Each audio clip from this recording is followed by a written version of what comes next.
Oh, that was weird. It was. It was weird. Guys, we're back on a slightly different schedule. No, same schedule, but slightly different way of doing things because we're under the lower league look banner now, as we announced last week. And Hannah's not here this week. We have got Charlie with us, and Charlie is. I mean, you'll have seen him. He's been on before. We've done stuff with him on the breakdown. You've also done this as well, haven't you, Charlie? You did a League Two podcast with us a while back. Yeah. I think I've done a couple of these, but this is my second one with you. Yeah. Jeez. Oh, aren't you privileged? One thing that we're going to do, Charlie, is that we are going to limit the Bradford talk because the people that'll be listening to this will be going, shit, that's two Bradford fans. This is going to be a Bradford fest, and it's not. We're going to be good, aren't we? We'll try to keep it down. Only 45 minutes of Bradford today. Well, we drew 0-0, so there's no to talk about. Well, yeah, no, there's not. To be fair, we might as well kind of get that out of the way from the start and just. I mean, for me, it was. What can you say? You can't really.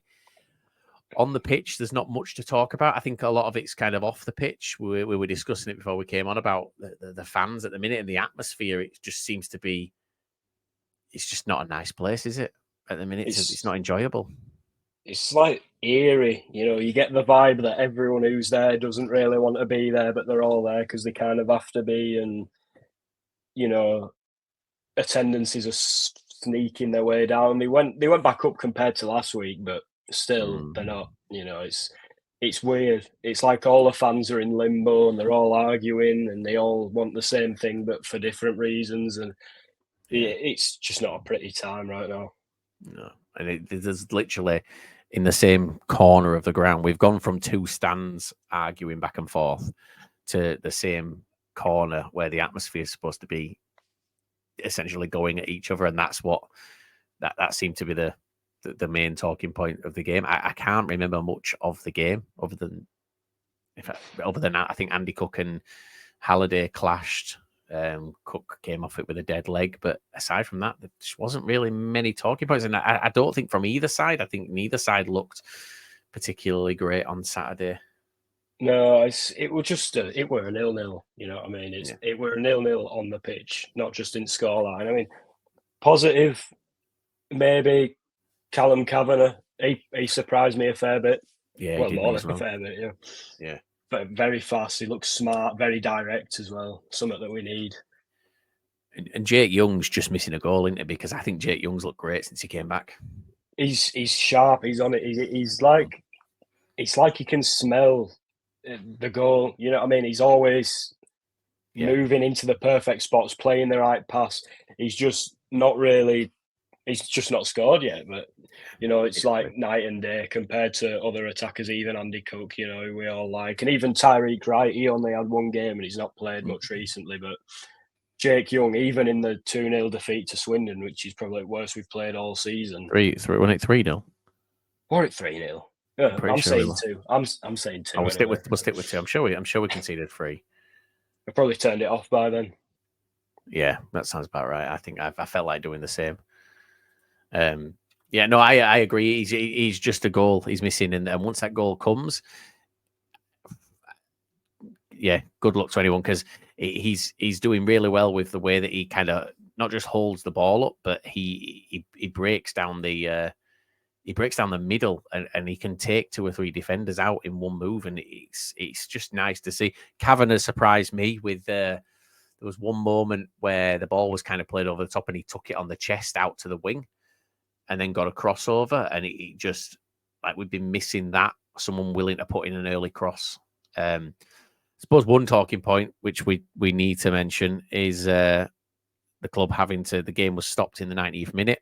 Referee came over and had a chat with both managers, and the stewards were over at the Midland Road side, and they had to put an announcement out about racism towards Omar Bugle, and I think it's Bugiel. I don't know how to pronounce it. Yeah, but there's just no need for it, and especially in Bradford of all places, like we're a multicultural city. There's people of all races and ethnic backgrounds, not just in the city but in the ground as well.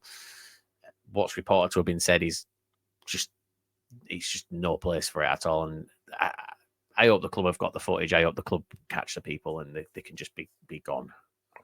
I mean, it's the second time this season it's happened as well. Yeah.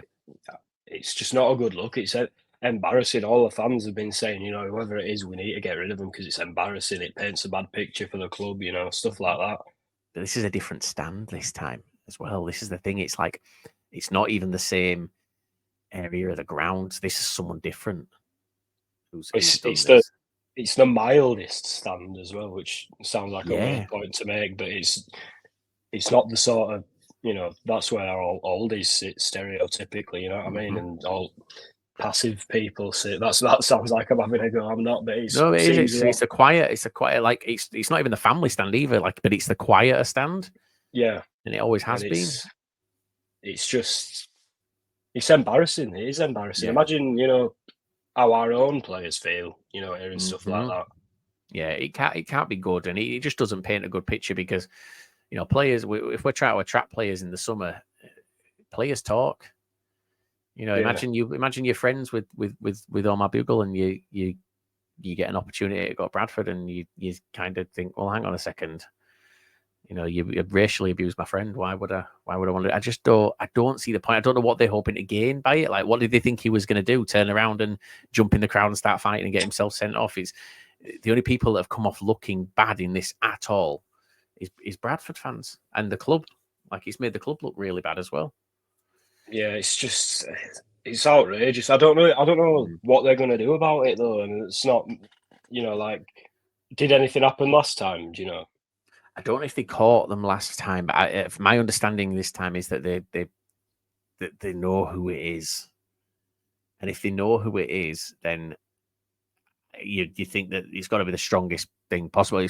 For me, it's lifetime. It shouldn't just be It's got to be. Got to be, yeah, no coming back, and that will deter people. That's got to be a big deterrent. It's got to be a punishment that will not just punish the person that's done it, but will put other people off that have maybe said things previously. Because look, it's not just at grounds either. On social media, some of our fans are crossing lines massively lately with the comments about people who work at the club, CEO, the owner, players.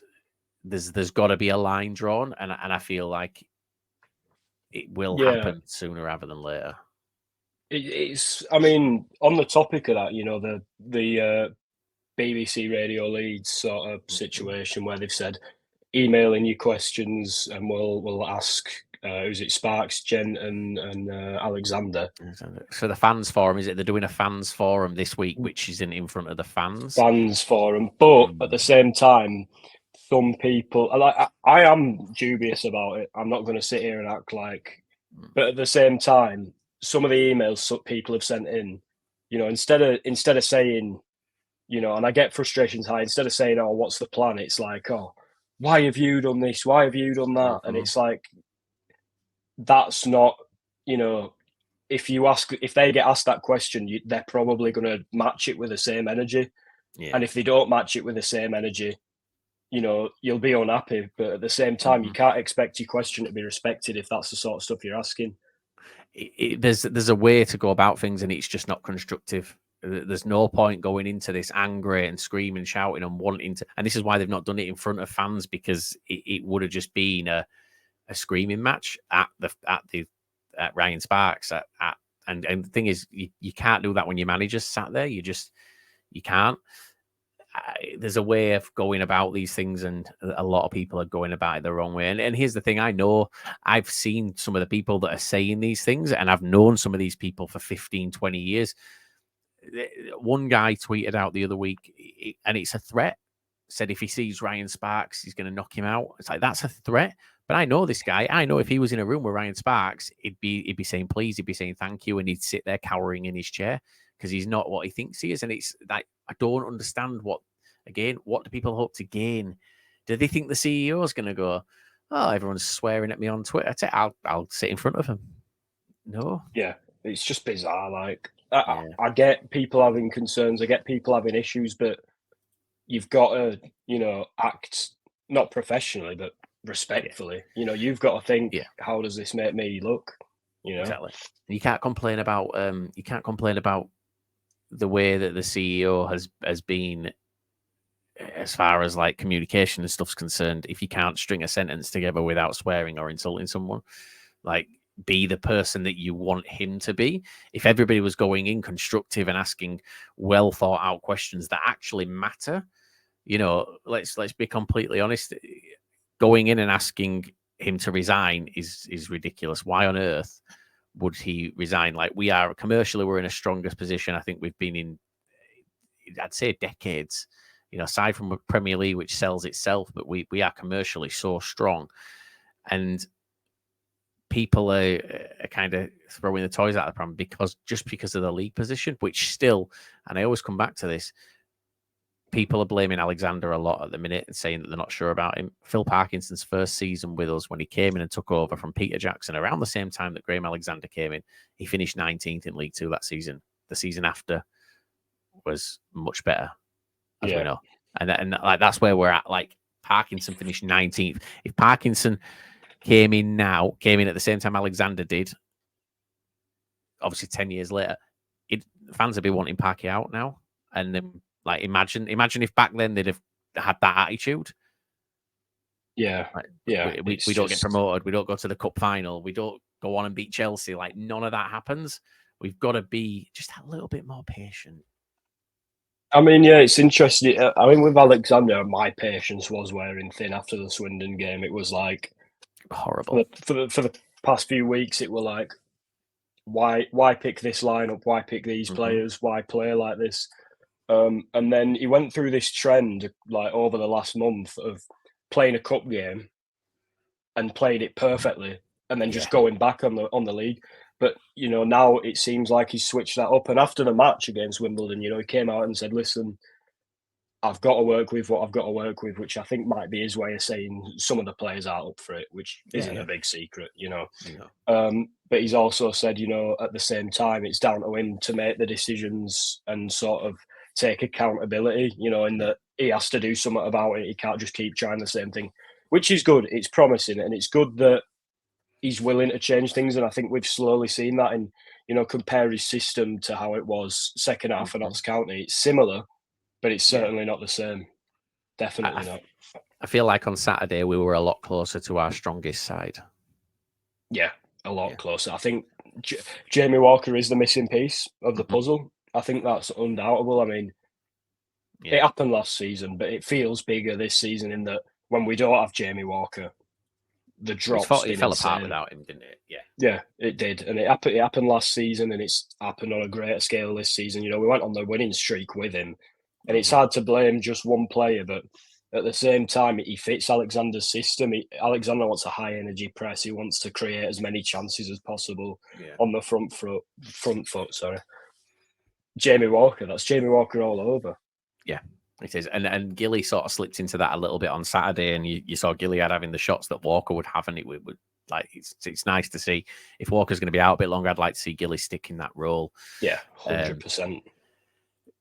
Moving on to other games in League Two, then. So I'm going to bring up Barrow and MK Dons because I think people massively understate how big a result this is for Barrow.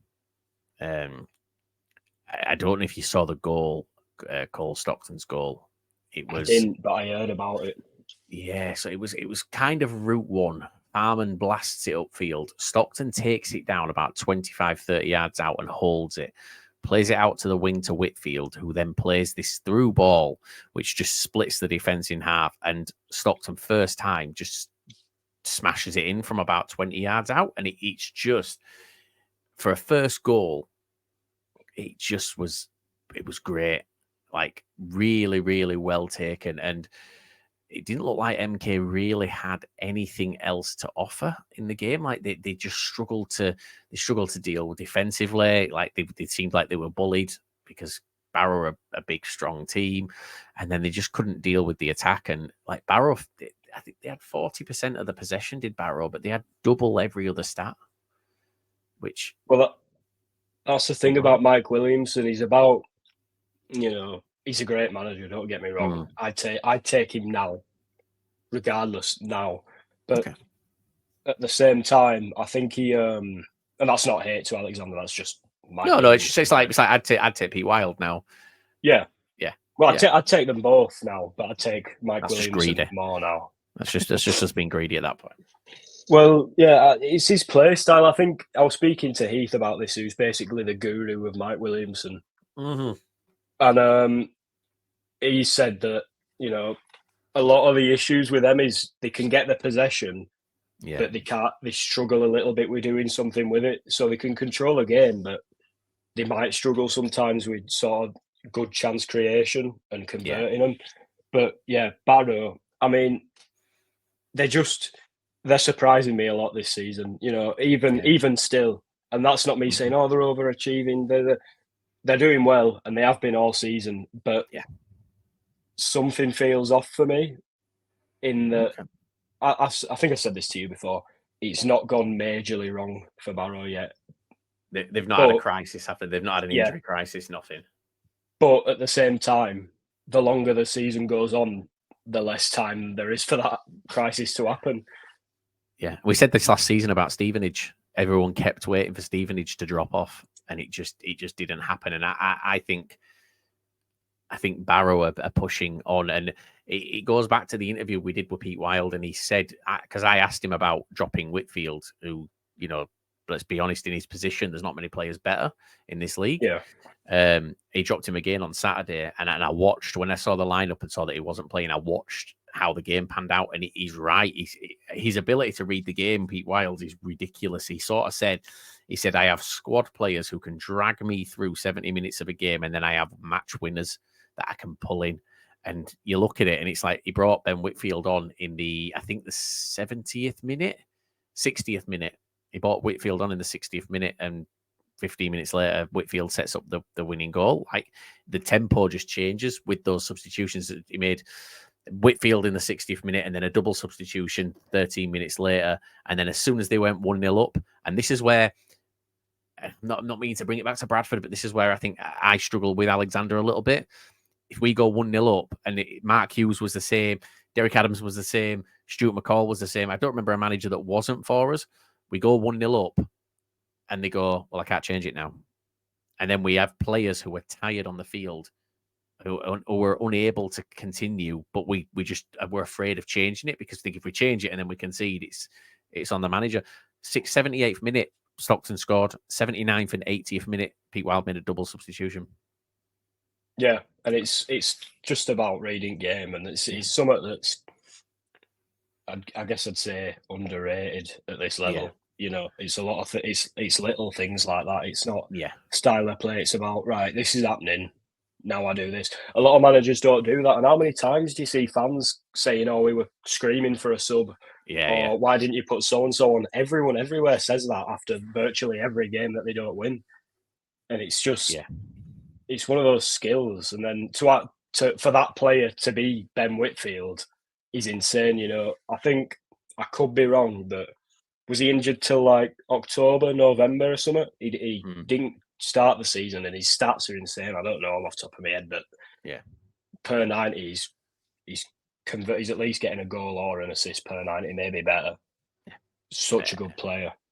Yeah, there's a few very, very good players playing at clubs that in the summer just gone, you wouldn't have thought they would be at those clubs. Like, they looked too good for those clubs, but then you've seen those clubs kind of kick on this season, and they're flying. It kind of, they've lifted the place. So yeah, that's Barrow MK Dons. That's got to be a knock for MK, because that's a long way to travel as well. A hell of a long way to go into it. Yeah, it's, you know, virtually opposite sides of the country, isn't it? I mean, I still have faith in MK Dons. I have a feeling that if they're in playoffs, they'll win them, which is weird, because I usually take like fan power into account, and obviously they've not got the largest fan base, with all respect. But I like their football so much. Maybe I'm biased because of how much they thwarted us, but they just play so well. Mike Williamson, you know, that clip went viral. Do you remember that Gateshead clip? I don't know if you saw it. Don't know which one. While he was at Gateshead, a clip came out saying, "Oh, look at the build up for this goal at Gateshead," and it's just like, it looks like prime Barca. Yeah, the passing was it the passing Yeah, all the way up the field? Yeah. yeah, and that's how he played against us, and that's how he plays. You know, like what vertical tiki taka if you play FM. Mm, It he just, I think he gets it and has a good style, and I just feel like, you know, the fact that it's an Alexander squad yeah. for the most part. You know, maybe Yeah, January's yeah. happened, it'll have changed a bit, but even before January, he's getting them to do well, getting these players to Mhm. do well that were built by a manager who's at a totally different style. So to me, that just screams this guy knows what he's doing, and I just back MK in playoffs if they make Yeah. them, and it looks like they Mm. will. Yeah, that's fair enough. I think they've definitely got the right person in charge to take them there, aren't they? Yeah, So going from the playoffs to the bottom end of the league, and this was for me, we called it last week. We said that this weekend was going to be, or potentially could be, huge for the bottom end of League Two, and it didn't really give us any answers at all. We had Colchester playing Forest Green, we had Sutton playing Doncaster, and both games ended in a draw, which hasn't really fixed or swayed it in any way down at the bottom. Looking at it, so I'll do Colchester first. The Forest Green went there with intent. They were 2-0 up with Forest Green. Inside half an hour, Christian Deutsch scored his first goal since he returned. Came back on Thursday on deadline day. They went 2-0 up, and then at half time, I don't know what the Cowleys said. Really don't know what their team talk was, but 65th minute to the 70th minute, so 5 minute window, they banged in 3 goals. Went 3-2 up, and it was like, oh my god, this is going to be they're gonna score 5 or 6 at this rate, and then they took the foot off, and Forest Green went up the other end, and a few minutes later equalised, and it kind of stayed at that, but it hasn't helped either team really down that bottom end. I think Colchester will be the happier of the two in a sense of there's been no ground gained on them by any team yeah, below. It's kind of as is, but had Sutton won, for example, or even Donny won, there'd be a lot more disappointment around these. yeah. I do feel, but yeah, you can't go 2-0 down to Forest Green at home. You just can't, and expect to be sort of, well, I mean, they expect to be up near the top half of the league, the Colchester fans, but you can't be doing that if you're getting played off the park for the first half of the game by a Forest Green side that have struggled to do anything. Yeah, Osadebe with his 6.8 rating. Yeah, some very, very good performances by players all across the field. It seems like both sets of fans were very happy, and a 3-3 draw between two teams in the bottom four who've really struggled to score this season. It's weird. It's mad.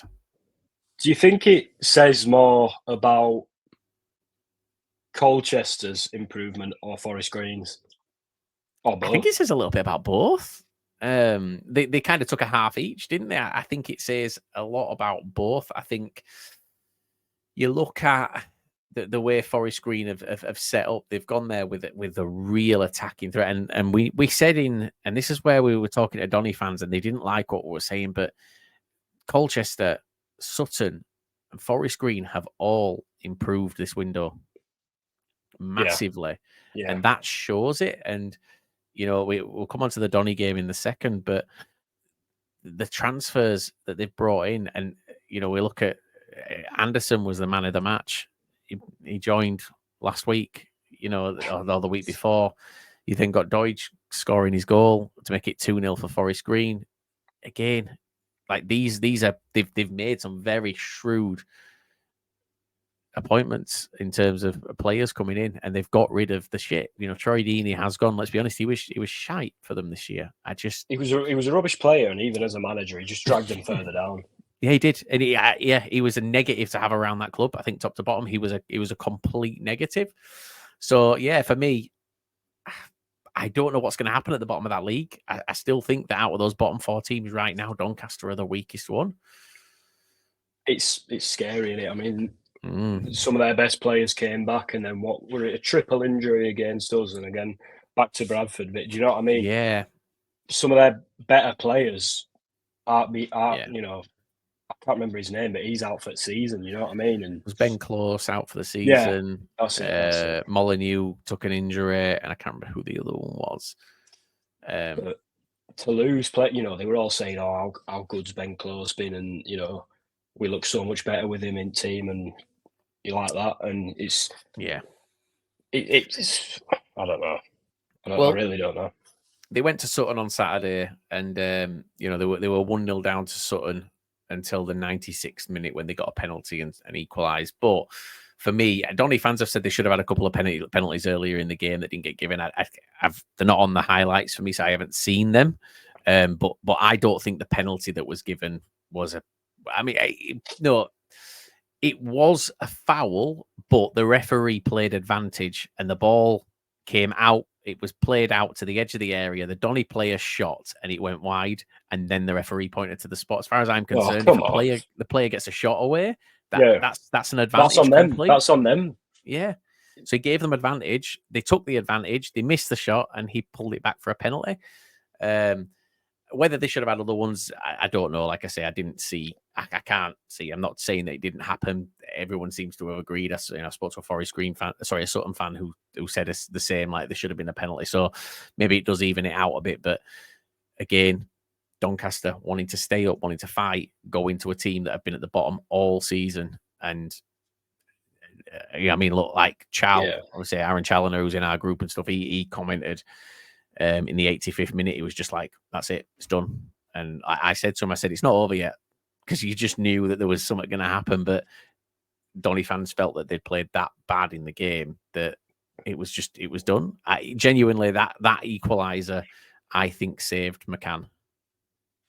It must have done. But the thing is, you know, we can all talk about McCann. Before we do, I just want to say, did you see the clips at the end of the game of the players and like the whole Donny team coming over to the away end and sort of going to the fans saying, like, come on, this is on us too, but it's on you, you know, we want this as much as you and stuff, and it's hurting us as much as you, and that were nice to see. But then GMAC, I said this on the last podcast we were on, and I'm going to say it again. It might have been on Twitter space. When you talk about not just whether Grant McCann should get sacked, but why do Donny fans trust him so much? Mm-hmm. They trust him because he got them to League One playoffs and didn't even bring them up. Now, I don't know the full situation of the season, but that's like us getting Mark Hughes back in. Yeah. And again, it's sorry to bring it back to Bradford, but it's just an analogy that comes, you know. You got to draw on your experiences, and I agree. He's not actually done anything. He might have gotten performing well in League One, but why is he held so highly? Is it just because it was in a higher league?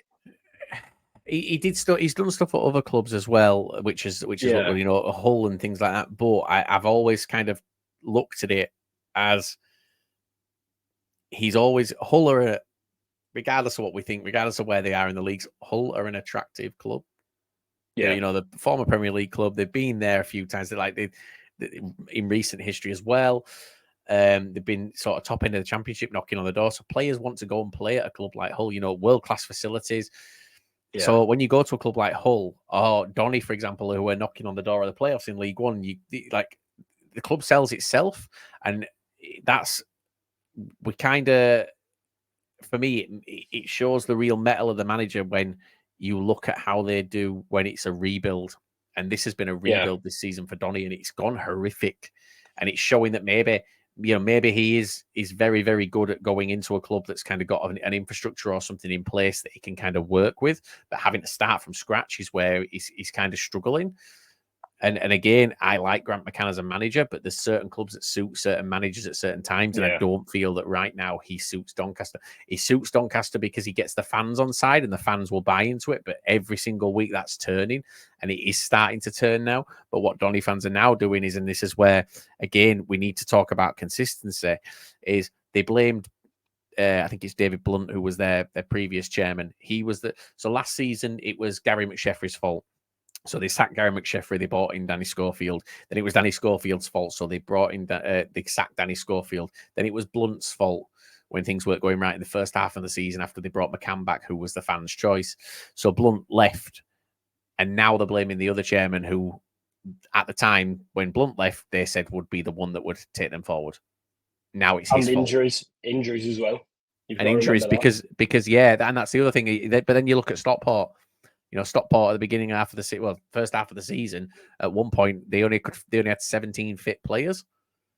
Swindon, perfect example. Salford, perfect example. And Salford have kind of recovered and bounced back from it and are pulling away. Salford at one point, I think, had 8 first team fit players. Yeah, but it's just Donny can blame injuries, and up until that Bradford game last week, they'd got players back, but they hadn't kicked on like the other teams have. So I don't know what's going to happen at the bottom end of the league. It's like you say, it's quite scary for a club like Doncaster to be looking at that as a potential outcome. I mean, there's a triple-barreled question there, sort of. I mean, it's, do you think McCann will walk? Do you think he'll leave it till he gets sacked? And if, for either of those, what do you think it'll take? Because it's clearly going to take a lot. So, do you know what? We'll let's do an ad break, and then we'll come back and I'll answer that. And we're back. See how quick that was. Such a long ad break. That, by the way. So to answer your question that you gave us before that was so will he walk? Was it will he walk? Will he wait till he gets sacked, or and what would it take? So for me, I think if it gets to the end of the season and they go down, he walks, because he's not going to want to manage in the National League. I don't think he'll stay with them. And this again is why I keep saying to Donny fans, don't put your faith in the man to get, don't go down with Grant McCann just because it's Grant McCann, because Grant McCann's not going to be here next season. Like, they all accept that he'll leave in the summer. So what's the point? I don't know what it would take for the board to sack him. If they'd have lost Saturday, I would have said that, but I don't know now. Like, it can't go on much longer with the results as they are. Like, it's got to change. And, they've got Tranmere this week. Tranmere are one of the most informed teams in the league. Yeah. Fact, Tranmere have been, they drew against Crewe on Saturday, another really informed team. Then they've got Salford, who I think are unbeaten in 5 now, just turned over Wrexham, demolished Wrexham. And then after that, they've got Grimsby, which is kind of a derby. Maybe that's the point. Maybe that's the game. Grimsby, Doncaster. Maybe if they lose the next 2, the board won't want him in charge for that Grimsby game, because it's a derby, and there'd be fears over what would happen if they got smashed. Yeah, it's weird though, because at the same time, I think they'll sack him if this happens, but they've still not done it. It's. I feel like there's been a lot of hiring and firing in the league this season, and it just seems like everyone lower down's done something about it. Everyone other than Doncaster. Other than Doncaster, and like you said, signings, not just managerial appointments. They're other teams around them improving faster than they are. Yeah. Well, I mean, to look at it then, just on that about the managerial appointments, 8 of the bottom 9 have changed manager this season, and the one that hasn't is Doncaster. 8. And Doncaster have sort of been, sinking. Well, no, actually they haven't. That's not true. They've just been there all season. You could say they've never really got going, which is even worse, really, isn't it? Yeah, 8 out of the bottom 9, and then so we've had 8, 9, 10, 11, 12 changes of manager. So half the league. Half the league is ending the season with a different manager. But Doncaster aren't, and they're sat 3rd bottom in the league. If it was anyone else other than Grant McCann, he'd have been gone. Like, there's no doubt in my mind that anyone else goes. So yeah, I'm very, very concerned for them. I mean, talking about the bottom of the league though, Salford and above, they're all closer to the playoffs than relegation, which is insane. absolutely insane. It's like we've got like what four top end teams. The rest are just very mid table, and obviously most between middle and between top and bottom are going to be middle. But there's so many like just average teams. So anyone could take it. Anyone could go on a little run and get into these playoffs. And that's what's exciting. That's what. Do you think there's anyone who's not in the playoffs who could sneak them right now? Salford. Yeah. Salford. I think what he's doing Saturday was a statement of intent. Like 5 unbeaten now, 3 wins, 2 draws. Like that's playoff form if they maintain that till the end of the season. Yeah.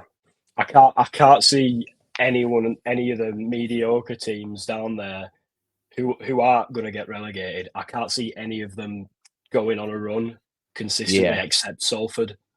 Yeah, because maybe they're on one right now. Newport, well, they're sneaking. They're sneaking up there. It's very it's exciting. Yeah. So we mentioned it. So we may as well. We've been talking about Salford. So let's talk about I think the biggest shock of Saturday. And it's not a shock in a sense of Salford won, because Salford have looked very good for the last few weeks. It's the manner in which they won. Salford 3, Wrexham 1. Hannah was actually there, and she sent us a little match report. So I'm going to read it to you now. And she was with a Wrexham fan as well. So this has been vetted by a Wrexham fan also. Wrexham were awful. Salford. Elliot Watt's first goal for Salford and contender for goal of the month. Have you seen his goal?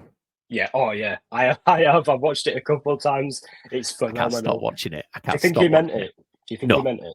No, absolutely not. Yeah. He was involved in all 3 goals, was Elliot Watt, on Saturday. Listen, not to interrupt the match report, but how is he still at that club?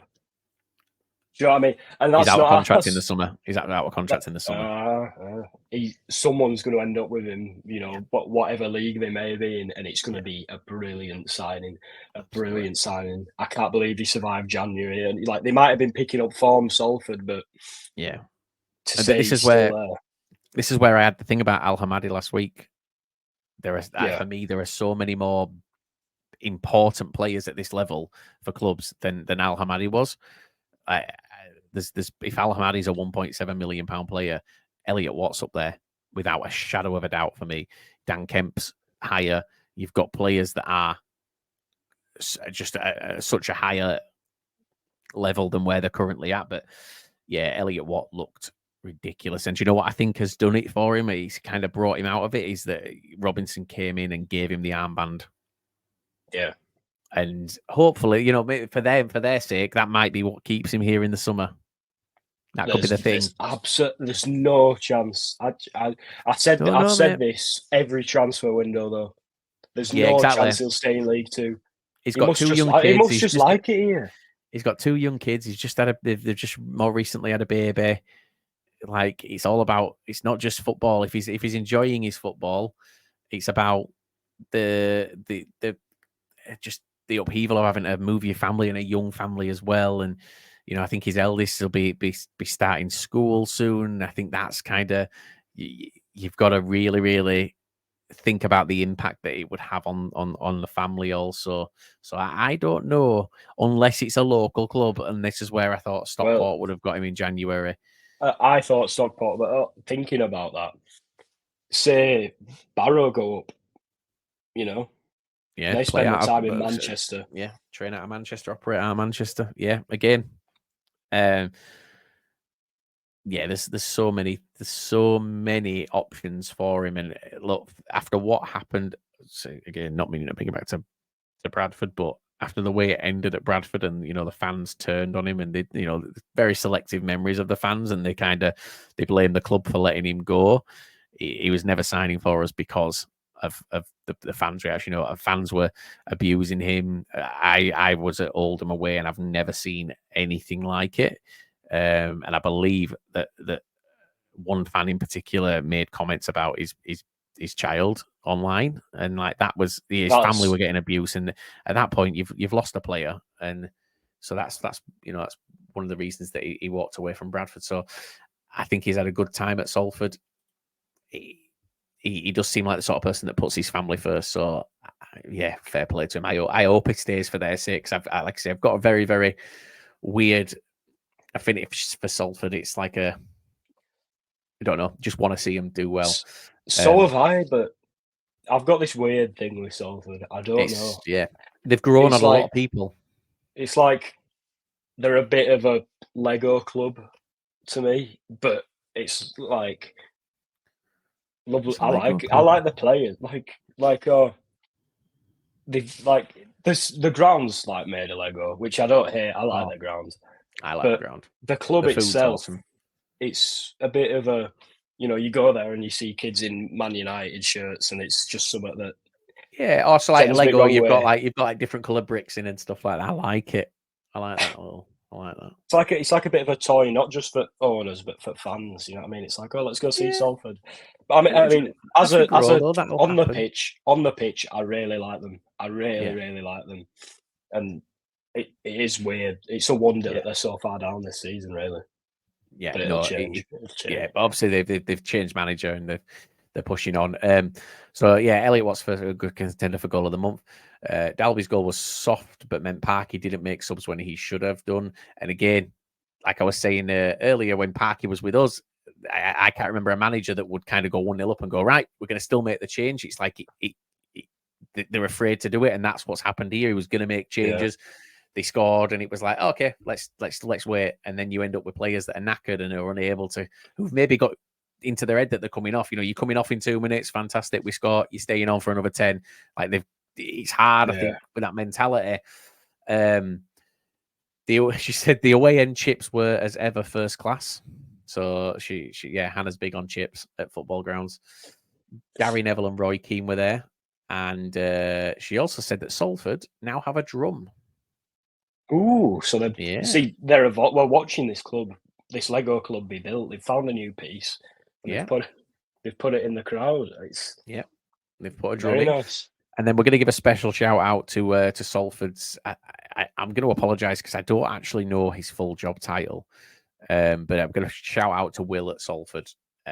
Will did a lot for Hannah and for a lower league team member over the weekend. Made sure she was okay, and yeah, we can't say enough good things about the people that run that football club and keep it ticking over on a day-to-day basis. So yeah, thank you to Salford, thank you, Will, and yeah, thank you from Hannah as well. I know she'll have said thank you, but yeah, we'll do it on here.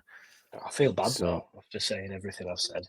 no, don't feel no, because this is the view that people have, and this is what this is about. Like what they're trying to do is they're trying to change that perception, and it's kind of what we're trying to do also. And like I said to you the other week, that I want to take you to Salford with me and let you see kind of just how it works, because you can, when you see it from the away end, you're always going to look through it in a different way. But when you kind of, if you get involved in that home end and you see the people running around and getting things in place for the turnstiles to open, for the fans to come in, and it is a really, really nice club.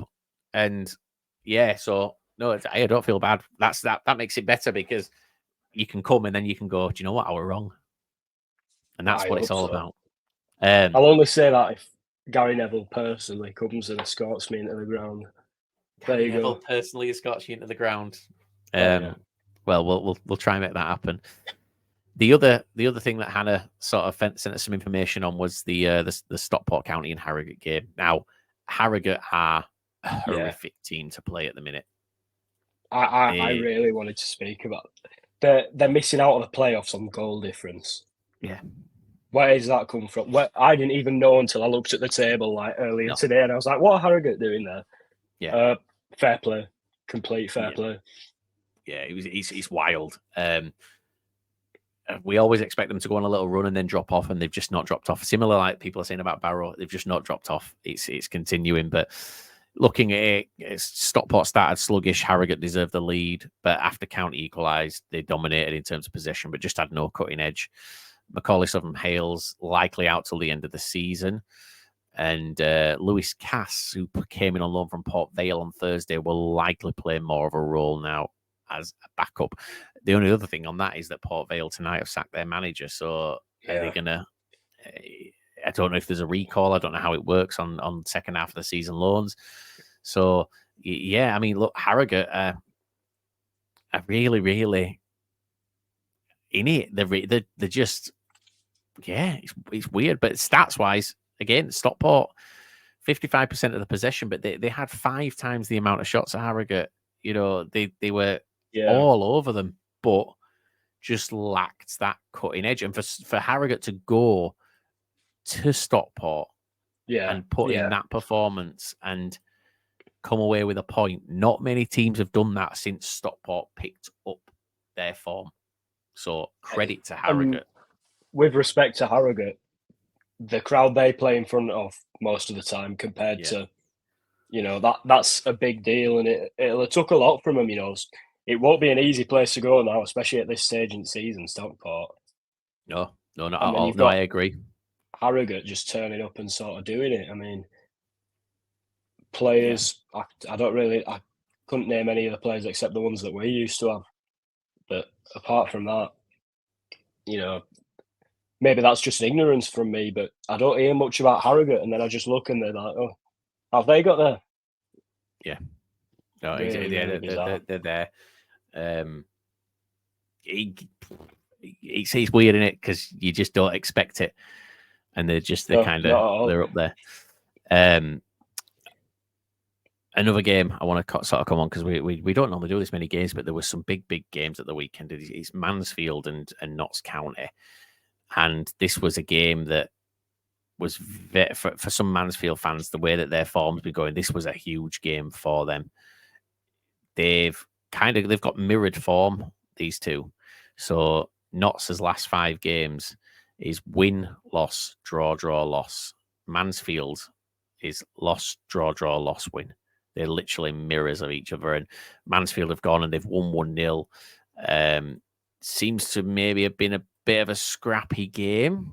Doesn't seem like there was much quality in it. Very, very evenly matched, 13 shots apiece. Notts dominated possession, but they've been doing that again. They've been doing that a lot since they changed manager. Yeah. But important for Mansfield to stop the rot, because they were in free fall. Do you think the rot is stopped? They've got Forest Green this week. This will be a test for both teams. I think that's where it's going to... It might not, you know, send them plummeting down the table, but I've just got a feeling that they'll struggle there. It's you know, that's Mansfield, isn't it? That's what Mansfield do. It's weird though. I mean, from the Notts County perspective, is it their manager's second game, the new one, something like that? And I saw someone. I don't know, because he were meant to come in for one and then it got postponed. Oh, it got called off. So yeah, it is his second game. Yeah, it would have been his third, but yeah, no. But yeah, I've seen some county fans, Notts County fans, saying, "Oh, he's managed to do in his first 2 games what Williams only did twice in the whole time he was there." I don't know what it was, but come on, man, it's his second game. It's his second game, and people are complaining, and against Mansfield as well. Yeah, I think that's probably adding to it more, though, the fact that he's Mansfield. Well, yeah, but at the same time, they've not been struggling, far from struggling, but they might be subverting expectations a bit compared to, you know, start of the season. I don't know if you'd say that's. I mean, Mansfield went on that run at the beginning of the season, and they were very, very. The fans were very. I want to say a little bit obnoxious about it. And like, oh, we're unbeaten in this many games. And it was like, well, you've drawn like half of them. Yeah. And again, I saw one today who shared out a stat, and it was about clean sheets this season, and Mansfield have the most clean sheets. And it's like, oh, this just shows how far we've come. It's like, okay, but how many of those clean sheets were 0-0s? Yeah. You know, it's kind of doesn't really stay. You know, it's like having a top scorer who scores 40 goals for your season, but you go down because he scores 2 in every game that he actually plays in. For, you know, plays 20 games in the season, and you concede 3. So do you know what I mean? Like, you lose every game still. It's a great little stat on paper, but when you look at the whole thing, like, they were drawing a hell of a lot of games. So yeah, this is a huge weekend for them. Forest Green coming up is massive as far as I'm concerned. I reckon Forest Green will win. I just think they will.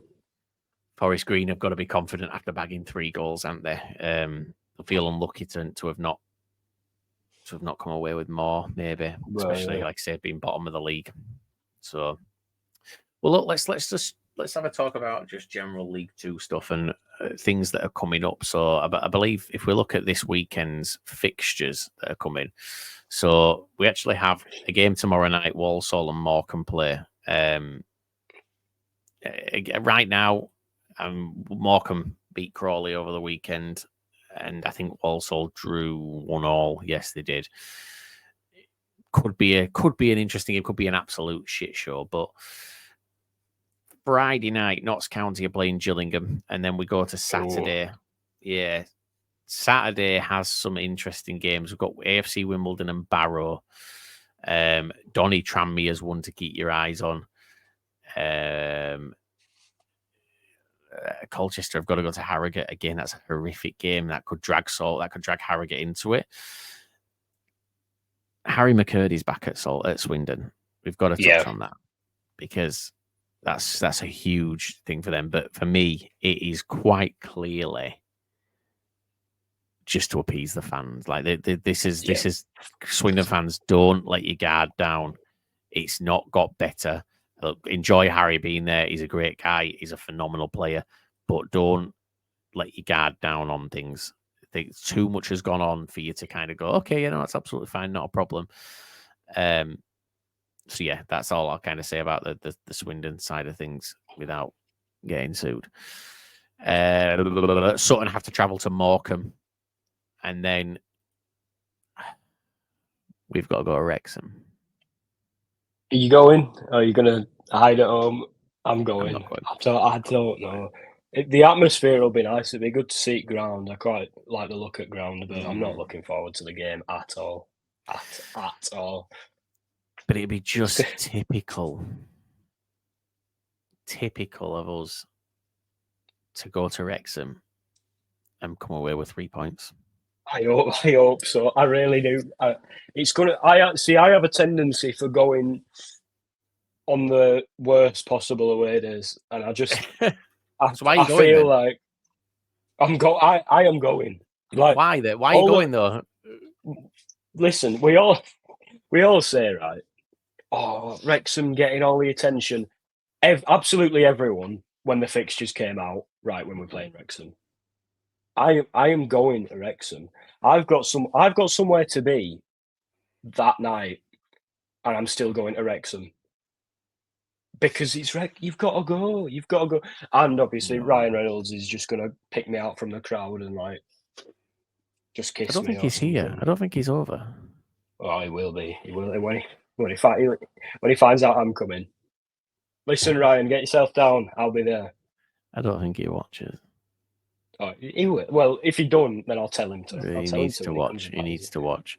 Yeah, he does. Considering we've got someone who's very friendly with him, who's working with us as well. Like she needs to be putting in a good word and getting him to tune in. So yeah, we've kind of. Do you know what we've gone through a hell of a lot this podcast. We don't normally cover this many games, but it's been fun. Have you enjoyed it? I have. I've had an absolutely brilliant time as usual. Do you want to talk about the other podcast that's coming and how we're doing things going forward? Because you've got another podcast to record this week, haven't you? Yeah. So me and Matt Dudley, who's appeared on previous episodes of the pod, we are going to be taking on a preview pod. So just like this, every week we have a review pod.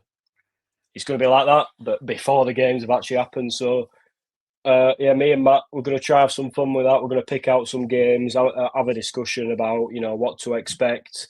Yeah. Maybe some score predictions and a whole lot of fun as well. Exactly. So yeah, and that's happening every league, isn't it? Every league, it is. We're doing it for every league. So League One's going to have one. We've got 2 teams. So essentially, guys, what we've done is we've broken down into teams of 2. So there's 2 people hosting every podcast, but then there's a different 2 people hosting the sister podcast, which is the previews one. So you'll get used to specific hosts for certain podcasts rather than it just being very, very choppy and changey, which we know it has been on other episodes. So yeah, we're hoping that you can kind of get to know the hosts a little bit better. So yeah, League One's going to have one. National League's got a preview podcast coming. But yeah, they'll all be out late Friday night, early Saturday morning. We thought that was perfect because people can listen to them on the way to the game as well. It gives them something to listen to. And yeah, we're gonna hopefully get them all out. Well, we will do. We'll get them all out this week. I'm right looking forward to it because it means I can finally listen to a League Two podcast that we do that I'm not a part of.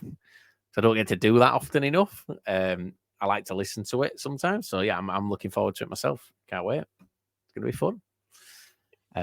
Yeah. Other than that, we've reached the end, and this has been it's been fun. I've got some editing to do. We'll put it on YouTube and on Spotify and Apple Music and everything like that. But guys, we are on the Lower League Look Twitter page now. That's going to be that going forward. We've also got the National League Look. Even if you don't follow the National League, just give it a follow. It helps us with the numbers. And yeah, we're all absolutely raring to go. A lot of new stuff coming. We're back on Thursday with the breakdown. Sunday with the Saturday with the previews, and Sunday with the 606, and then we all go again. Other than that, thank you very much, Charlie. Thank you very much. You're welcome. And we'll see you on the other side.